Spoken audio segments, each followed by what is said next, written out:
Hello student, welcome back once again to our educational channel. Today we are going to start the kinematics. Kinematics is a branch of mechanics concerned with the motion of object without any reference of force to that causes it.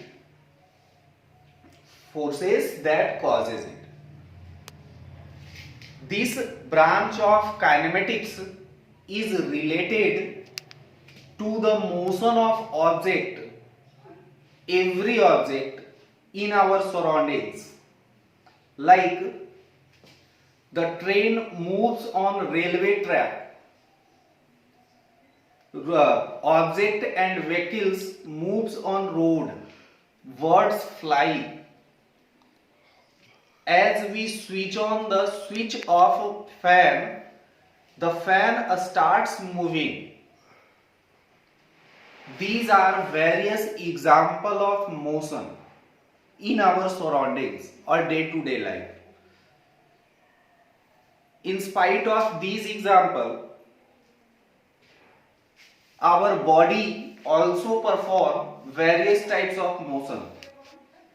Various types of motion are also performed in our body, like blood moves throughout our body through blood vessels. Muscles of our body are also in motion, and so on. These type of example are motion of examples of motion. So different kinds of motion to appear very different. अलग अलग तरह के object अलग अलग तरह के motion को perform करते हैं. मोशन हमारे लिए अपीयर होता है, जैसे बर्ड्स फ्लाई करता है, फैन रोटेट करता है, हम लोग चलते हैं, दौड़ते हैं. तो इस तरह के various types of, we throw a stone, we throw a ball. These are the example of motion. Motion which are caused by the force. So these topics we study in kinematics. So when we are going to study kinematics, we start or we should know the scalar and vector quantity. First of all, we must know scalar and vector. A scalar, those physical quantity which have only magnitude are called a scalar quantity, and those physical quantity which have both magnitude as well as direction is known as vector quantity. So as we will come to this lesson or this topic, we will describe various types of terms which is a scalar or a vector, like a speed and velocity. We will study later on, and a speed is a scalar quantity and velocity is a vector quantity. So we deals in this topic. So कोई हम इसको define कर सकते हैं. The branch of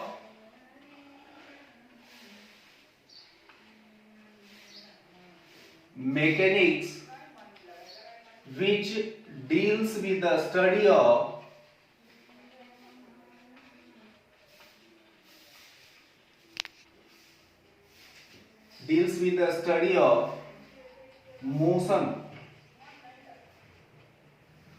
motion of object without reference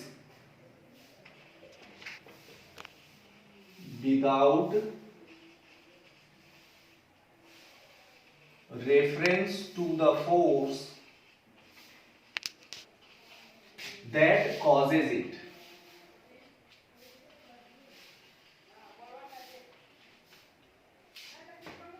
In this way we can define the kinematics.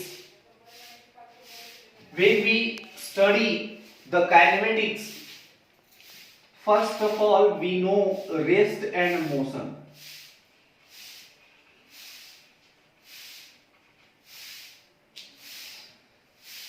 कोई भी object rest and motion. When do we say that an object is in rest or in motion? An object is said to be in rest if it does not changes its position with respect to time. तभी हम उस object को क्या कहेंगे कि rest में है. कोई भी ऑब्जेक्ट रेस्ट में होगा जब वो किसी के कंपैरिजन, किसी के रेफरेंस में वो अपना पोजीशन चेंज ना करे. यदि वो अपना पोजीशन चेंज करता है तो वो क्या होगा, मोशन में होगा. फॉर एग्जाम्पल, जब हम रेलवे प्लेटफॉर्म पे खड़े होते हैं और कोई ट्रेन पास करता है तो ट्रेन में जो बैठा व्यक्ति होता है वो हम लोग को मोशन में दिखाई देगा. क्यों? तो train passes the platform and we assume ourselves as a reference point and train passes, so the man in train are in motion and we assume ourselves at rest. So किसी भी object, कोई भी object motion में होगा जब उसका position change होगा किसी के रेफरेंस में. यदि उसका पोजीशन चेंज नहीं होता है तो वो क्या होगा, रेस्ट में होगा. तो simply we can define if the position of an object changes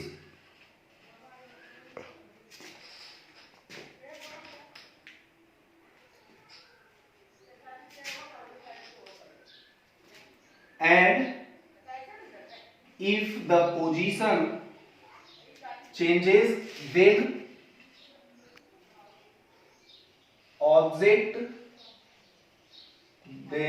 object is said to be in motion, is said to be in motion. While if position does not change, we write if the position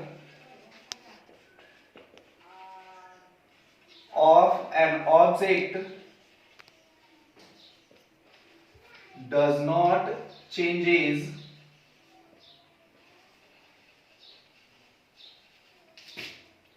then object is said to be in. So कोई भी object rest में कब होगा, जब उसका position change नहीं करता है. यदि उसका पोजीशन चेंज होता है तो ऑब्जेक्ट मोशन में होगा. As we place a book on table, book does not move, then we say that book is at rest. लेकिन कोई आदमी उसको खींचना, लिफ्ट करना शुरू कर दे तो क्या होगा, बुक का पोजीशन चेंज होगा. देन वी से the book is in motion. तो इस प्रकार से किसी भी ऑब्जेक्ट के पोजीशन को हम लोग डिफाइन करते हैं. आइदर वो रेस्ट में होगा और वो मोशन में होगा. अब उसके स्थिति को, पोजीशन को जब एक्सप्लेन करते हैं तो यहां पर हम लोग जब फिजिकल क्वांटिटी के बारे में पढ़ते हैं तो कोई भी फिजिकल क्वांटिटी के पोजीशन को कैसे एक्सप्लेन करते हैं. तो पोजीशन को एक्सप्लेन करने के लिए हम लोग फ्रेम ऑफ रेफरेंस लेते हैं, चूज करते हैं. फ्रेम ऑफ रेफरेंस जनरली हम लोग इस स्टैंडर्ड में कार्टेशियन कोऑर्डिनेट सिस्टम के अनुसार ओरिजिन को चूज करते हैं. ओरिजिन से हम लोग किसी भी ऑब्जेक्ट के पोजीशन को क्या करते हैं, एक्सप्लेन करते हैं। For example, when we introduce our address to someone unknown person, then we choose a reference point, that is ऐसा जगह जिसका वहां पे सब लोग जानता हो, ऐसे प्लेस का यूज करते हैं हम लोग जिसके बारे में अधिकतर लोग जानते हो, जिससे उस अननोन व्यक्ति को हमारे एड्रेस तक आने में कोई परेशानी न हो। जैसे हम अपने एड्रेस बताने के लिए हम लोग generally near government school, near post office, near police station, तो इस तरह के प्लेस के बारे में वहां पे हर एक व्यक्ति को मालूम होता है। तो ये हमारा रेफरेंस हुआ, इससे इतना डिस्टेंस पे या इससे राइट में इतना, इस प्रकार से किसी भी पोजीशन को हम लोग एक्सप्लेन करते हैं। तो ये हमारे लिए क्या हुआ, हम लोग उस पुलिस स्टेशन को, गवर्नमेंट स्कूल को या पोस्ट ऑफिस को हम लोग क्या करते हैं, रेफरेंस के जैसा ट्रीट करते हैं, चूज करते हैं कि ये इसके अनुसार अननोन पर्सन हमारे तक पहुंच जाए। जब हम उस रेफरेंस को देते हैं तो सेम उसी प्रकार से इस मोशन में ऑब्जेक्ट के मोशन को, ऑब्जेक्ट के पोजीशन को एक्सप्लेन करने के लिए हम लोग किसी ना किसी रेफरेंस का यूज करते हैं। और जिस रेफरेंस का यूज करते हैं, जैसे प्लेटफॉर्म पे खड़े व्यक्ति को ट्रेन मोशन में दिखाई देता है, लेकिन जो व्यक्ति ट्रेन में होगा उसको प्लेटफॉर्म पे खड़ा व्यक्ति मोशन में होगा, दिखाई देगा। तो किसके अनुसार, तो ये फ्रेम ऑफ रेफरेंस के अनुसार ऐसा होता है। जिस प्रकार, जिस अनुसार से हम फ्रेम ऑफ रेफरेंस को चूज करते हैं, उसके आधार से हम लोग डिसाइड करते हैं कि ऑब्जेक्ट रेस्ट में है या मोशन में है। तो इस प्रकार से हम लोग कह सकते हैं, यदि मान लेते हैं कि जब हम अपने आप को अर्थ पे इमेजिन कर रहे हैं कि हम कहां हैं, अर्थ पे हैं, सरफेस ऑफ अर्थ पे हैं, और जब हम दूसरे प्लैनेट या मून को हम ऑब्जर्व करते हैं तो दूसरा प्लैनेट या हेवनली बॉडीज मोशन में दिखाई देता है। क्यों, तो जब हम अपने आप को अर्थ पे इमेजिन करते हैं तो अर्थ हमारे लिए क्या हो गया, रेफरेंस हो गया। वहां से किसी दूसरे ऑब्जेक्ट के मोशन को हम लोग ऑब्जर्व करते हैं, तो दूसरे ऑब्जेक्ट उस अर्थ के रेफरेंस में क्या करता है, सन के अराउंड मूव करता है, इसलिए उस ऑब्जेक्ट को हम लोग कहते हैं या प्लैनेट को कहते हैं कि वो मोशन में है। सेम उसी प्रकार से अर्थ भी कंटिन्यूअसली मोशन में है, लेकिन जब हम अपने आप को अर्थ पे इमेजिन करते हैं तो हम मूव नहीं करते हैं। ऐसा नहीं कि हम सामने से पीछे घूम गए, ऐसा होता है, ऐसा नहीं होता है। क्यों नहीं होता है, तो जिस सरफेस पे हैं वो खुद मोशन में है, खुद मोशन में होने के बाद भी हम लोग उस रेफरेंस को रेस्ट के जैसा ट्रीट करते हैं। तो हमारा जो ऑब्जेक्ट का पोजीशन होगा, आइदर ऑब्जेक्ट रेस्ट में होगा या मोशन में होगा, किसके आधार पे, तो रेफरेंस के आधार पे। जैसे यदि हम रोड के किनारे खड़े हों और बगल से कोई व्हीकल्स, मान लेते हैं ट्रक जा रहा हो, ट्रक पे कोई आदमी बैठा हो ट्रक के छत पे, तो जब हम रोड के किनारे से ऑब्जर्व करेंगे तो ट्रक चूंकि मोशन में होगा तो ट्रक पे बैठा व्यक्ति भी क्या होगा, मोशन में होगा। लेकिन हम तो खुद रेस्ट में हैं, हमारे बगल में जो पेड़ होगा वो रेस्ट में होगा। तो कुछ ऑब्जेक्ट रेस्ट में आया तो फ्रेम ऑफ रेफरेंस के आधार पर, ट्रक जो था वो मोशन में आया तो फ्रेम ऑफ रेफरेंस के आधार पर। लेकिन जब ट्रक पे बैठा व्यक्ति, आदमी, हमें ऑब्जर्व करे कि रोड के किनारे कोई खड़ा है या रोड के किनारे कोई पेड़ है, तो रोड के किनारे आदमी को वो एज्यूम करेगा कि वो मोशन में है, और जो ट्रक पे बैठा आदमी होगा वो क्या होगा, रेस्ट में होगा। तो इस प्रकार से इसी को हम लोग क्या कहते हैं, रिलेटिव मोशन कहते हैं। यही क्या कहा जाता है, एक के तुलना में दूसरा रेस्ट में हो और एक मोशन में हो, इसी को हम लोग रिलेटिव मोशन कहते हैं। अब यहाँ पर जब हम लोग किसी भी पोजीशन को एक्सप्लेन करना चाहें तो उसके लिए हमारे पास क्या होना चाहिए, रेफरेंस होना चाहिए, जिसको कि हम लोग डिफाइन करते हैं frame of reference. Frame of reference दो तरह का होता है, एक इनर्शियल फ्रेम ऑफ रेफरेंस और एक non inertial frame of reference. Inertial frame जिसका मोस्ट कॉमन और मोस्ट फेमिलियर एग्जांपल है ग्राउंड। यदि हम किसी भी ऑब्जेक्ट के मोशन को सरफेस ऑफ अर्थ से ऑब्जर्व करें तो वो क्या होगा, इनर्शियल फ्रेम कहलाता है। लेकिन यदि हम ट्रक से ऑब्जर्व करें या कोई दूसरे प्लेनेट पे जाके ऑब्जर्व, मून पे हम चले जाएं और अर्थ के मोशन को ऑब्जर्व करें, तो जब हम मून पे होंगे तो वो हमारे लिए क्या होगा, नॉन इनर्शियल फ्रेम होगा। तो इस प्रकार से दो तरह का फ्रेम होता है, एक इनर्शियल फ्रेम ऑफ रेफरेंस और एक non inertial frame. Inertial frame और non inertial frame of reference के आधार पे हम लोग कह सकते हैं कि कौन सा ऑब्जेक्ट रेस्ट में होगा, कौन सा ऑब्जेक्ट मोशन में होगा। अब यहां पर हमारे पास एक क्वेश्चन अराइज होता है कि यूनिवर्स में कौन सा ऑब्जेक्ट रेस्ट में होगा और कौन सा ऑब्जेक्ट मोशन में होगा। तो यूनिवर्स में हम लोग कह सकते हैं कि ऐसा किसी तरह का ऑब्जेक्ट नहीं है जो रेस्ट में है, वो किसी ना किसी के रेफरेंस में मोशन में होगा, किसी ना किसी के रेफरेंस में मोशन में होता है। तो यूनिवर्स में हर एक object we can say that are in motion, continuously क्या होगा, मोशन में होगा। और याद रखना कि जब हम किसी भी ऑब्जेक्ट के पोजीशन को एक्सप्लेन करते हैं तो पोजीशन के लिए हम लोग क्या लेते हैं, कार्टेशियन कोऑर्डिनेट सिस्टम का ऑरिजिन चूज करते हैं। अब यदि हम लोग मान लिए कि जैसे हम लोग पीछे पढ़े होंगे कि नंबर लाइन पे किसी नंबर को रिप्रेजेंट करना, तो बीच में ऑरिजिन लेते थे, राइट साइड क्या होता था, positive numbers and left side negative number. यदि कोई नंबर को पॉजिटिव नंबर हो तब हम इधर प्लेस करते थे, रिप्रेजेंट करते थे, और जब नेगेटिव नंबर होता है तो इस तरफ हम लोग रिप्रेजेंट करते हैं। तो जब किसी भी ऑब्जेक्ट का मोशन किसी के रेफरेंस, इस ऑरिजिन के रेफरेंस में यदि दो ऑब्जेक्ट हो, एक राइटवर्ड चलना शुरू करे और एक लेफ्टवर्ड चलना शुरू करे, तो हम लोग दोनों के मोशन को ऑब्जर्व करेंगे, और जब ऑब्जर्व करेंगे तो ऑब्जेक्ट के पोजीशन कुछ समय बाद उसका पोजीशन चेंज होगा। स्टार्टिंग में तो ऑरिजिन पे होगा, लेकिन कुछ समय बाद दोनों का पोजीशन क्या हो जाएगा, ए और बी पे आ जाएगा। तो दोनों का पोजीशन दो डायरेक्शन में चेंज हुआ। तो इस प्रकार से हम लोग क्या करते हैं, इस रेफरेंस पॉइंट के आधार पर हम इन दोनों के पोजीशन को एक्सप्लेन किए।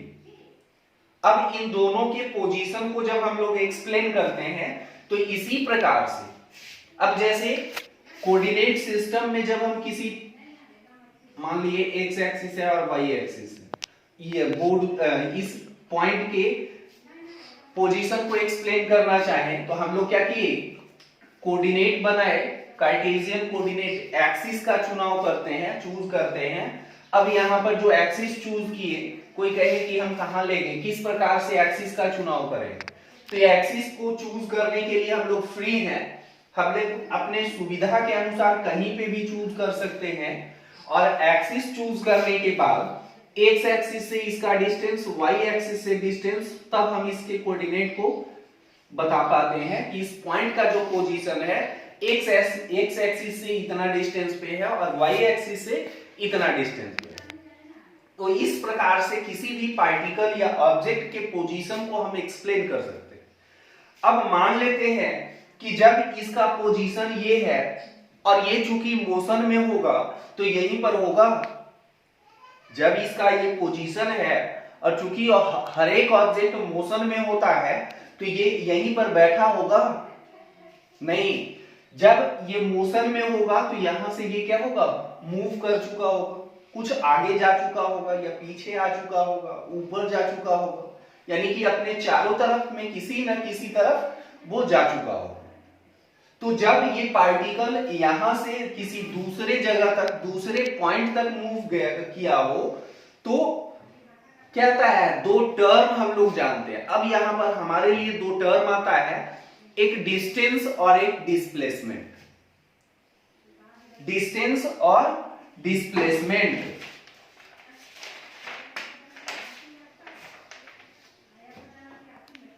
We have studied that when we explain the position of any object and it get moved, एक जगह से जब दूसरे जगह जाता है तो यहां पर हमारे लिए दो टर्म आता है, एक डिस्टेंस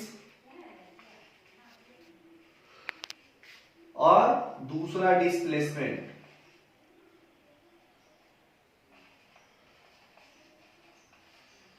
डिस्प्लेसमेंट डिस्टेंस को हम लोग कैसे डिफाइन करते हैं, तो मान लिए कि जब हम किसी पाथ पे मूव करते हैं तो उस पाथ का जो एक्चुअल लेंथ होता है, एक्चुअल लेंथ को हम लोग डिस्टेंस कहते हैं, लेकिन इनिशियल और फाइनल पोजीशन के बीच जहां से हम चलना शुरू किए उस पोजीशन को हम लोग इनिशियल पोजीशन कहेंगे, और जहां पे जब हम जाकर के अंत करते हैं, मूव करना बंद कर दे या जहां तक हम मोशन को ऑब्जर्व करते हैं उसको फाइनल पोजीशन कहते हैं। इनिशियल और फाइनल पोजीशन के बीच जो शॉर्टेस्ट डिस्टेंस होता है, तो शॉर्टेस्ट लेंथ ऑफ पाथ को हम लोग क्या कहते हैं, डिस्प्लेसमेंट कहते हैं। तो सिंपली हम लोग डिफाइन कर सकते हैं कि the actual length of path covered is defined as distance. The shortest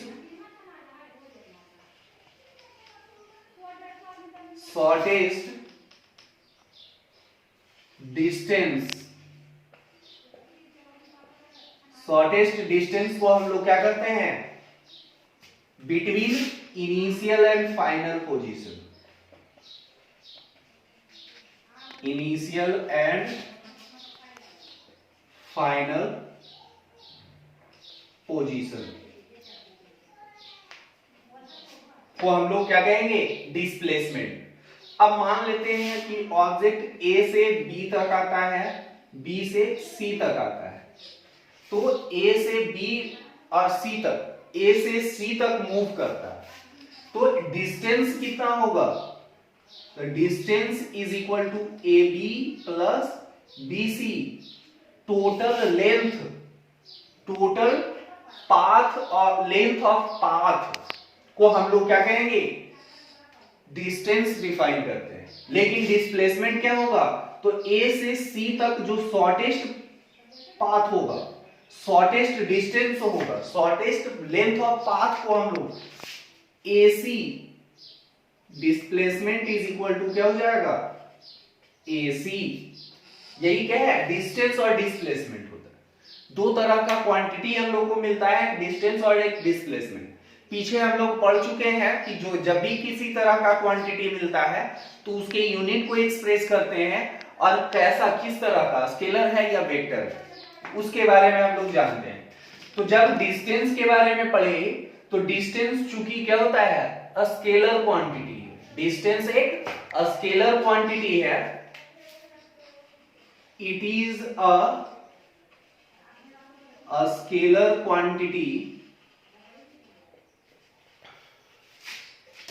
and unit is metre.